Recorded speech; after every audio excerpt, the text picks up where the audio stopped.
Hello and welcome to Looking Forward to Math. Today we are going to talk about comparing fractions. Definitely one of the more difficult concepts for my third graders. So I wanted to do a couple of examples of different types of comparing fractions. So you'll notice this first example, we're going to compare fractions with the same denominator or like denominators. And in the second example, we're going to look at fractions with the same numerator or like numerators. So when we are comparing fractions, we do this by creating a model, a visual. So what I like to do is I tell my students to draw one big rectangle, just like this. Then I have them split it in half horizontally. This is going to represent my two wholes. So this top one right here is going to represent 1/4. And this bottom whole, I'll represent 3/4. Now, I like to do it this way for a couple of reasons. One, it forces students to make a more precise model.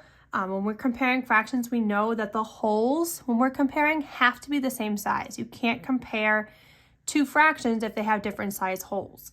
So this forces them to make their wholes pretty equal, especially if they were doing something like this. Their wholes might not be the same if they were just drawing out two rectangles. Another reason I like them to do it this way is because once we partition it and shade in our pieces, it's a lot easier to see when they're stacked like this, which fraction is greater and which fraction is less. So I would not have them draw models this way. Instead, I would have them draw it just like this. So now we're ready to partition our two wholes to show these two fractions. So what I like to do is I give my students this flow chart that I created, and basically what it is it has different questions that it asks the students. And this just helps them kind of walk through this partitioning process because it can be confusing and tricky. By by following these steps, the partitioning is a lot more precise and accurate, which is what we're looking for. We want those beautiful, accurate models. So the first question I have them ask is, are my denominators the same? So in this example, they are. So we're able to partition both of our wholes at the same time for the same amount. All right. Now I have them ask, are my denominators even numbers? Well, 4, let's see, 2, 4, yep. 4 is an even number. So when a fraction is even, that means I can partition it in half first. So we're going to partition both of our wholes right in half. And again, we're doing both wholes at the same time because they're both 4. Now I have both of my wholes partitioned into halves. So now how do I make my halves into fourths? Yes, I need to double the amount of pieces I have. So to do that, I'm going to cut each half in half. And again, I'm going to bring that line all the way down because both of my wholes should be partitioned into fourths. So if we look at the top, 1, 2, 3, 4 equal pieces. Look at the bottom, 1, 2, 3, 4 equal pieces. So now I'm ready to shade. My first fraction is 1/4, so I'm going to shade in one piece. And my second fraction is 3/4, so I'm going to shade in 3 of the fourths. So 1, 2, 3.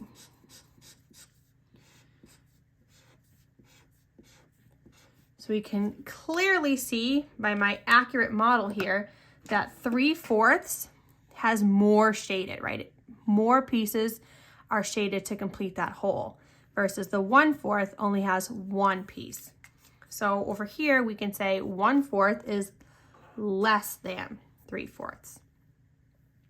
Comparing fractions with the same denominator or like denominators is definitely the easier of the two for students. So let's dive into a more challenging question.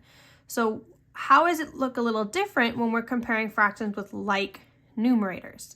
So again, I'm going to start by drawing out my giant rectangle, and I hope that you are also practicing this at home. Kind of following along with me. And then cutting it in half. This top one will be 2/3 and this bottom one will be 2/6. Excuse me.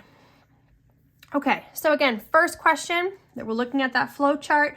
I will post this link to the flow chart in the description box. So if you do want to purchase this flow chart for your students, there's a link right there in the description section for you.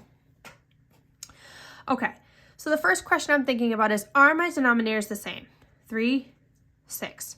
No, they're not. Okay. So on to my next question. Are they both even numbers? Well, 3 is an odd number and 6 is an even number. So they're not both even. So I can't cut them both in half here. I can cut 6 in half.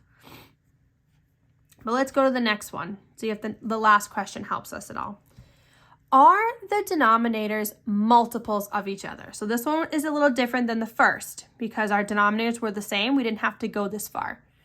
The third question, are my denominators multiples of each other? So that means if I skip count by 3, will I say 6? Right? Is 6 a multiple of 3? So let's see. 3 more is 6, 3 more is 9, 3 more is 12, right? If I'm skip counting by 3, did I say 6? 3, 6. Ah, yes, I did. So that means that they are multiples, right? 6 is a multiple of 3. What does that mean? I can split both of my wholes into thirds. That's what it means. Because they're both multiples of 3, I can partition my wholes into thirds. So I'm going to do both of them at the same time because they are both multiples of 3. So partition it into thirds. As you can see, the top one, 1, 2, 3 equal pieces. And my bottom one, 1, 2, 3 equal pieces. All right. My top hole has thirds, which is what I need, right? I need to show 2/3, so I broke it into thirds. My bottom one, though, needs to show sixths. So how do I make these thirds into sixths? Yes, I have to double the amount of pieces I have, right? 3 doubled is 6. So to do that, I have to cut each of my thirds in half. So again, I'm only doing it to the bottom one because the top one's all set. That one's in thirds already. I'm only partitioning this bottom one. So now if I look, 1, 2, 3, 4, 5, 6. Beautiful, 6 equal pieces. And this model just looks so precise and accurate. It makes me so happy. All right, now for the fun part, we get to shade in our pieces. So the top one, we need to show 2 thirds. So I'm going to shade in 2 of my thirds. So 1, 2. Okay, and then in my bottom one, I'm going to shade in 2 of my sixths. 1, 2. So we can see here that 2 thirds has more shaded in than 2 sixths, right? If we look at this total whole here, it has most of its whole shaded in, whereas 2 6 only has a small part of its whole shaded in. It still has all of this blank. So 2 thirds is greater than 2 sixths. I hope that you found this video helpful.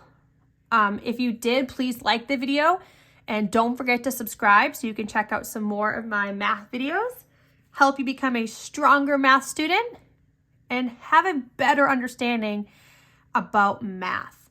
So thank you for stopping in today. I hope to see you again soon, and bye for now.